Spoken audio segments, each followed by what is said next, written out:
I remember her teaching me how to cut, you know, taking her hand over mine and showing me how to do it.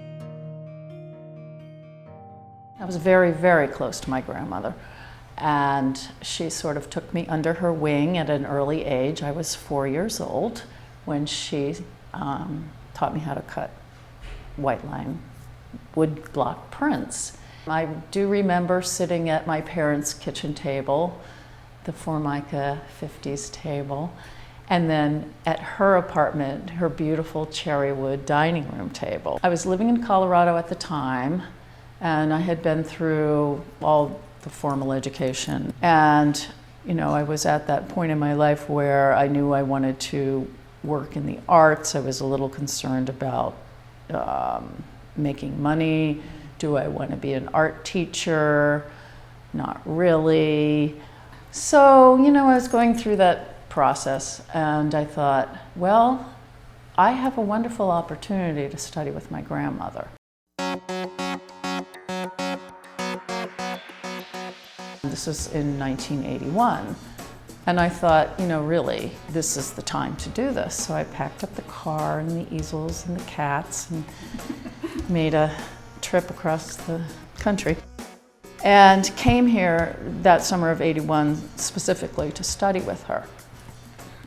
Well, she was, you know, happy to see me, of course, as I was happy to see her, but she did say to me, "You know how to do this." I thought, oh, I just came 3,000 miles, you know. Fine, okay. So, but we were able to talk about Ostwald's color theory, which Knauf's used, and which my grandmother used but deviated from, and things like that. But she said, no, you know how to do this. Just get to work.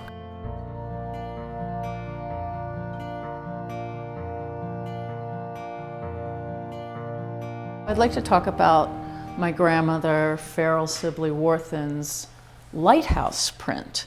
This is a reproduction of the print which was done in 1952.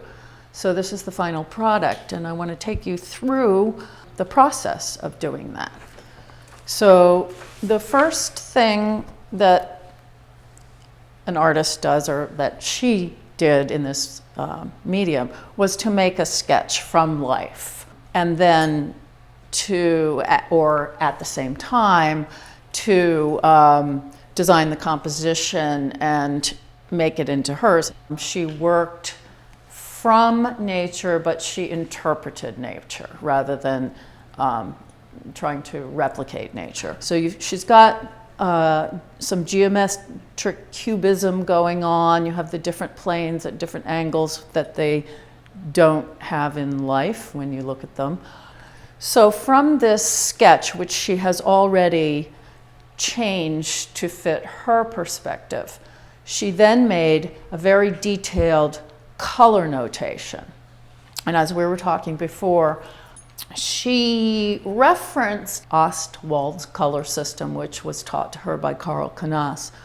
She didn't always adhere to it completely. In fact, she said that she would use it kind of as a starting point. And more pink down here, and darker than water right there. So the next thing that she would do would be to cut the block. This block obviously has been printed. It has the residual color on it. This piece up here, she used to pin and register her paper with. This particular block, being thrifty, she would use both sides. So that's a completely different print. So we've got the block here, and she made many, many copies of this. This is 1952. It's not even really all that warped. And you can see that it is everything that's in the sketch, just, maybe changed a little bit. So as in all printmaking processes, the block is the reverse of the final print because it's printed backwards. I kept coming back every summer, and I think it took me until '86 to say, I'm moving there, and doing this. This is what I want to do and where I want to be. It, seemed to me very important at that time and still that I had a sort of a unique background to be able to present this to other people and talk about the process and the history and the work. And I thought, why wouldn't I do this? So I did.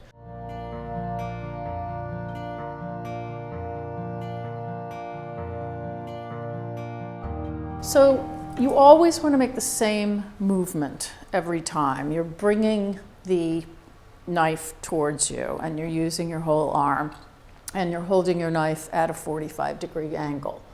So with the grain, I go down one side of the V and turn the block around and then go down the other side of the V so that this lovely little splinter of wood will come out and show you that you have made a V cut. The reason for the V is twofold. Number one, you don't want the paint to bleed into the line, which will become the white line in your print. And also because it gives it a good, clean edge. So you've got your design on here, and all you're doing is you are cutting this wood. Like that. Turn it around, and again, pull it towards yourself. And that's it. But I'm going to print it off of this block, which has already been printed. So all I'm doing here really is lining up this block of wood. You can do it either on the side or at the top, depending on your preference and the way the image is put on the wood. This registration, very high tech. This is directly from Lizelle, only they used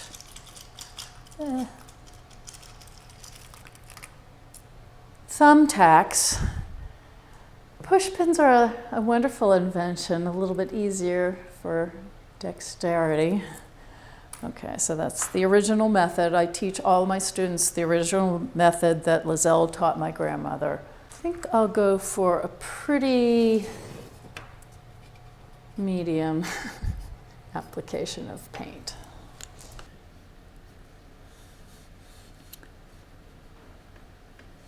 So another low-tech item is a tablespoon.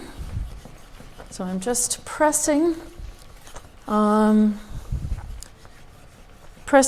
paper into the block of wood. It's transferring the paint from the wood to the paper. And that is how I would want to do that. The work has had good foundations, and I'm happy to look back at the earlier work and appreciate it for what it was, and then really feel grateful that I could expand the thought processes over time and not get stuck in the